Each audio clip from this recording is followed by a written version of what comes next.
There's something you've been patient about for a long time now. You know exactly what it is. It came to mind the second I said it. So let me ask the only question that matters. How long, exactly? Put a real number on it. 2 years? 5? And in all that time you've been so admirably, maturely patient, what actually changed? Be honest. Nothing did. You waited, and the situation stayed exactly the situation. And somewhere in there, your patience stopped being a bridge to something better and just became the place you live. Stay, and I'll give you the line between two things that look identical from the outside: the patience that waits in order to act, and the patience that waits so it never has to act at all. And the one test that tells them apart in about 10 seconds. I was the patient one for years, the calm friend, the mature one who could tolerate anything, who stayed in a situation he quietly hated for a very long time and called that cowardice a virtue, and got complimented for it the whole way down. Because your patience might be the exact vice wearing the mask of the virtue. A Greek philosopher explained precisely how 23 centuries ago. And once you see it, you won't be able to call it patience anymore. Before I give you that test, the one that tells patience from surrender, one small thing. 3 times a week, Monday, Wednesday, Friday, I take apart a comfortable word people hide inside. If you'd rather act than wait forever, subscribe. And like this, if how long, exactly, made you wince a little. Now, my own patience and what it was actually covering. Let's start with how good this looks from the outside, because that's the whole trap. You're the patient one. You don't fly off the handle. You don't force things.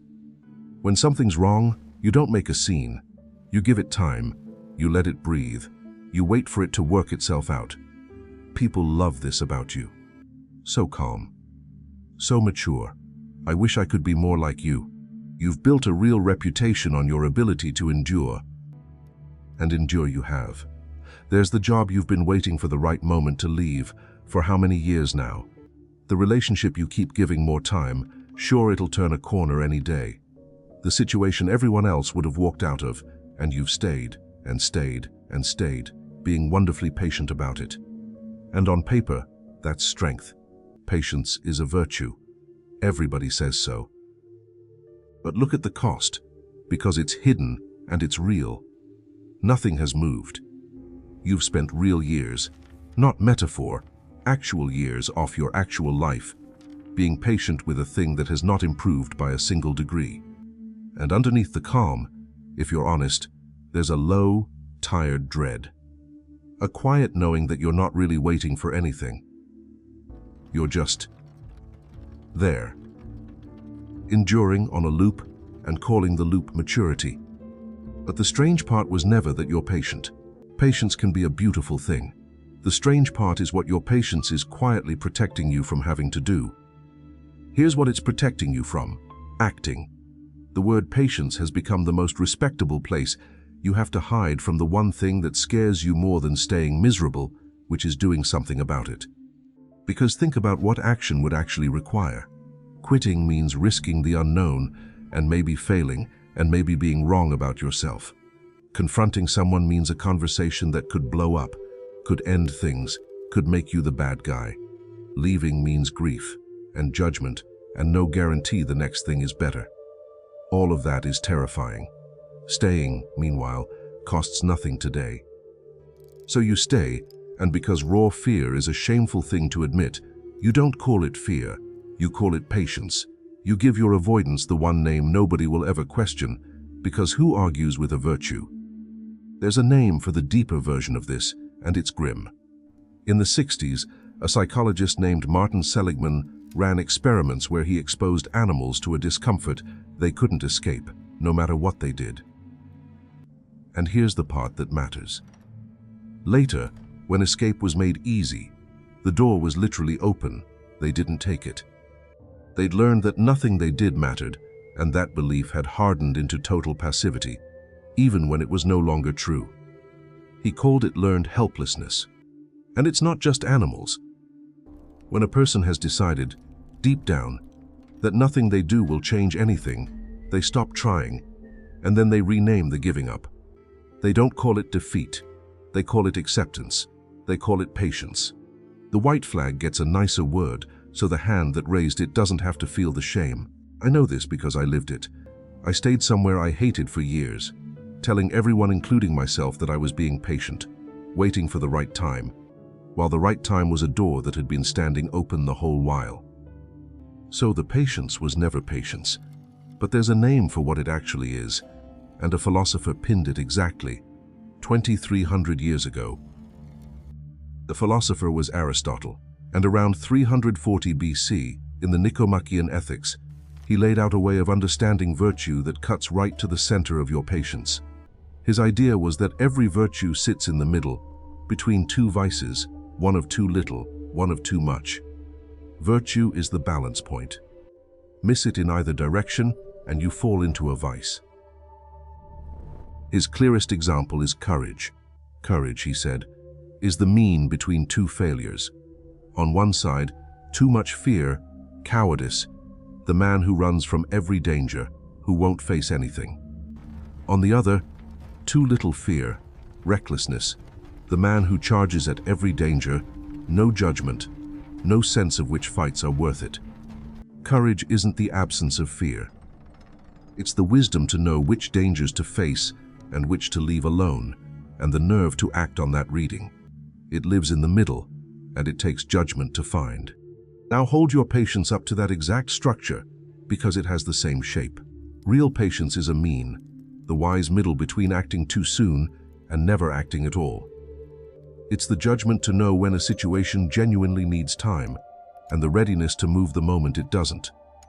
But there's a vice of deficiency hiding right next to it, and it wears patience's face perfectly.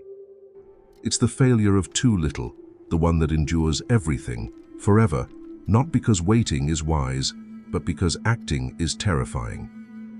Aristotle would say that's not the virtue at all. That's cowardice, standing exactly where patience should be, doing an impression of it. Your patience might be the vice, wearing the mask of the virtue, so convincingly that even you can't tell them apart.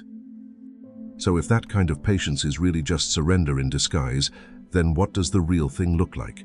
Because there is a real thing. And the difference between them comes down to a single feature this counterfeit never has. Quick, honest step out.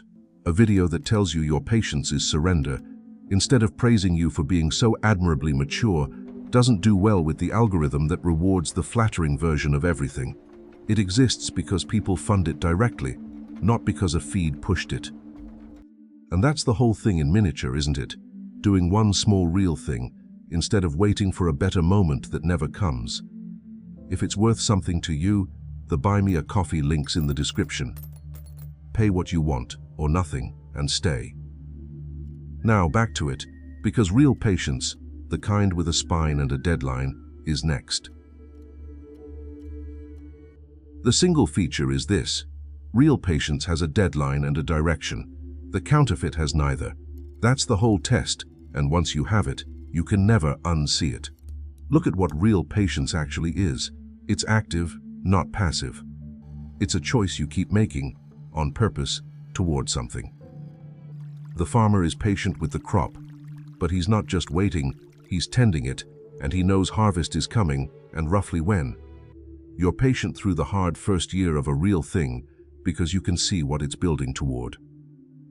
In every genuine case, patience is endurance pointed at a destination, with some sense of when the waiting ends and the acting begins. You're enduring this because you're moving toward that. There's a spine in it, and there's a clock. Now hold your patience up to that. Where's it pointed? What's it building toward? When does it end? If the honest answers are nowhere, nothing, and never, then what you have isn't patience. It's open-ended endurance with no destination, which is just a nicer word for stuck. Real patience is a road you're walking slowly. Surrender is a chair you've decided to call a road. I made a whole video on kindness that's really fear with good manners, and this is that exact trick in a different suit. There, the fear dressed itself up as a good heart. Here, it dresses up as a calm one. Same fear underneath, it just learned to sit very still and call the stillness a virtue. And let me be clear, because this cuts both ways. I am not telling you that waiting is always weakness. Sometimes the wise, courageous move genuinely is to hold, and charging in early, forcing it, blowing it up out of raw impatience. That's the other vice, recklessness, and it's just as much a failure. The point was never stop being patient. The point is to find out which one you actually have. So what does patience with a spine look like on an ordinary Tuesday? It's smaller than a life overhaul, and it comes down to one word you've been carefully avoiding: a date. Here's the move. Take the thing you've been patient about and give the patience an actual expiration. Not someday. Not when the time is right. A real date on a real calendar. I will give this until March. If, by March, this specific thing hasn't changed, I stop waiting and I act. That's it. Because the moment you attach a deadline, you find out instantly what you've been holding. Real patience welcomes the date. It was always heading somewhere, so naming when is a relief. Surrender panics at the date. It fights it, makes excuses, needs the waiting to stay open-ended forever, because the whole point of it was never to arrive. And underneath that, one honest question you can ask any time the calm settles over you. Am I waiting for the right moment to act, or am I waiting so that the moment never has to come? Sit with which one it is. You'll feel the answer in your body before your mind finishes dressing it up. The waiting that's alive has a direction it's leaning toward. The waiting that's really surrender just wants tomorrow to look exactly like today, safely, forever. None of this is a productivity system, and if you turn it into one, a whole calendar of deadlines to feel busy about, you've missed it. It's a single blade you hold up to a single situation. So the real question was never whether to be patient.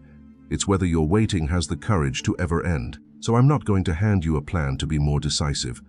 10 ways to finally take action would just be surrender's opposite twin, recklessness with a workbook, and I already told you that's a vice too. This isn't about becoming impulsive, it's about becoming honest. Here's the only thing. Name the situation you've been most patient with, the one you thought of in the first 10 seconds of this video and have been quietly arguing with me about ever since. And ask it the 2 questions, straight, no flinching. Where is this waiting pointed? And when does it end? If it has a direction and a date, then it's real patience, and you should be proud of it. Genuinely, that's a strength. Keep going. But if you go looking and there's no destination and no deadline, only the soft, endless hum of not yet, then you already know. It isn't patience. It's a white flag you've been calling a virtue because the truth was too heavy to hold. You don't have to storm off and burn it all down tonight. That would just be the other vice, and I won't push you into it. You only have to stop lying about which one you've got. Take the calm off once, and look at what's underneath it, the fear, the tiredness, the door that's been open for years. You already knew it was there. Some part of you has known, every single time someone praised you for how patient you are, that they were admiring the nicest thing you'd ever found to call giving up. So here's the challenge, and it's smaller than the leap you've been avoiding for years. Put a date on it. The thing you've been patient about, pick the actual day you stop waiting and do something, and write it down somewhere you'll see it. Not a vague intention. A date. That single act, turning open-ended endurance into a deadline, will tell you more about yourself than the last 15 minutes did. And in the comments, name 2 things: the situation and the date. A public date costs more than a private one, which is exactly how you'll know it's real. You can't quietly let it slide when strangers watched you set it. Reading a wall of other people's is its own strange fuel. 100 people all deciding, at once, to stop calling it patience. Send this to the person who's been giving it time for a decade, kindly. They've earned the truth, not a lecture. And if you want work that refuses to flatter your stalling just to keep you comfortable, the link's in the description. Not charity, fuel for the kind of thing that acts instead of waits. I'll be here Wednesday.